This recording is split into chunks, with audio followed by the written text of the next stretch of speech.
छोटे छोटे एप्स आ रहे हैं लोन के लिए, जी। जिसमें कि आजकल हम देख सकते हैं वो लोग उसमें लोग उसे डाउनलोड करते हैं, डाउनलोड करके अपने आप ही ऑटोमेटिकली उनके पास कुछ ना कुछ पैसा आना शुरू होता है। 5-10 दिन में उनके पास कॉल आना शुरू होता है कि आपने हमारे से लोन लिया है, अब उसको वापस करिए।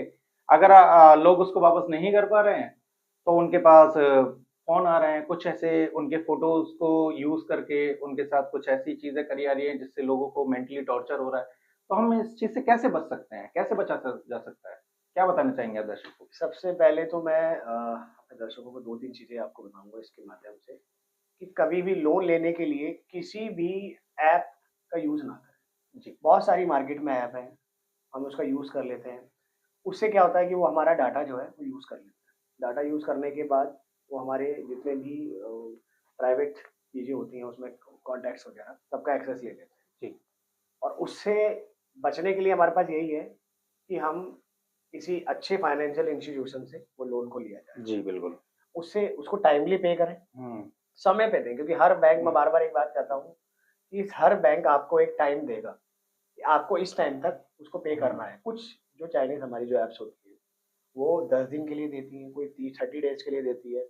कुछ पार्ट वो आप उसमें आप सेट करोगे कि आपको कितने दिन के लिए वो पैसा चाहिए। बिल्कुल। बट मैं हमेशा दोबारा यही बात दोहराऊँगा कि हमेशा किसी अच्छे फाइनेंशियल इंस्टीट्यूशन बैंक या एनबीएफसी के द्वारा ही, जिससे आपका डाटा सिक्योर है। जी, बिल्कुल, बिल्कुल।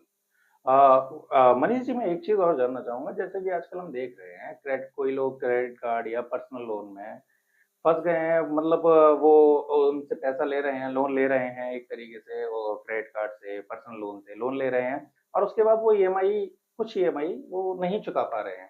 तो उसके चलते रिकवरी वाले, बैंक वाले, उनके रिकवरी वाले उसके घर तक आ रहे हैं, उसको मेंटली टॉर्चर कर रहे हैं, उसको ऐसा कर रहे हैं कि जिससे कि वो कुछ गलत कदम उठा रहा है। आज के आप देख रहे होंगे कि आजकल लोग इस चीज़ पे बहुत ज़्यादा गलत कदम उठा रहे हैं।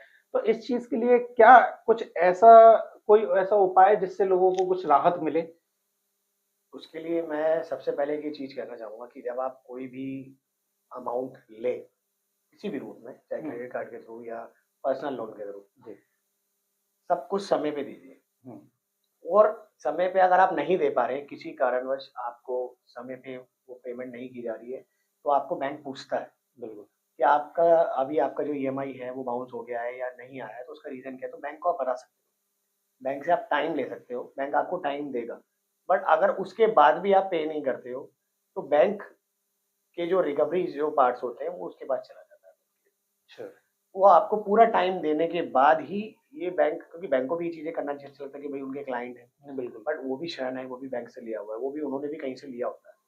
कहीं से लेने के बाद वो आपको दे रहे हैं उस उम्मीद में कि टाइम पे आएगा तभी वो टाइम पे आगे दे पाएँगे। तो समय से पेमेंट करिए।